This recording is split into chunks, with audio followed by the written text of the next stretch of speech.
सरकार स्थापन झाल्यानंतर मंत्रिमंडळ विस्तार झाल्यानंतर पहिल्यांदा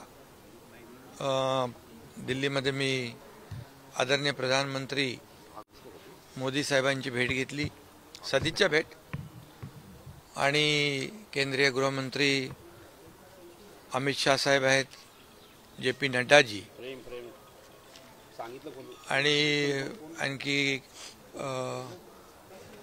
किरण रिजिजू यांची भेट घेतली।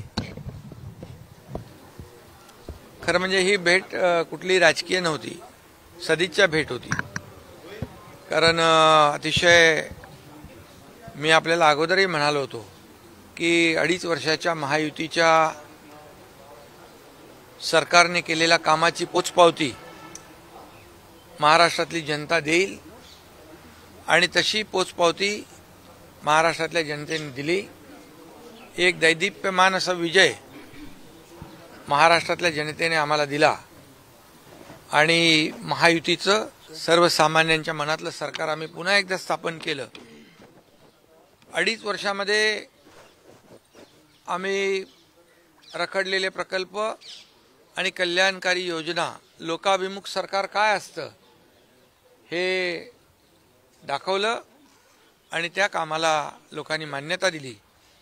आणि मला याचाही आनंद आहे की आदरणीय प्रधानमंत्री मोदीजी यांनी महाराष्ट्रामध्ये निवडणुकीमध्ये देखील किंबहुना राज्यामध्ये जे अनेक प्रकल्प त्याचं लोकार्पण झालं, भूमिपूजन झाली, त्यालाही वेळ दिला।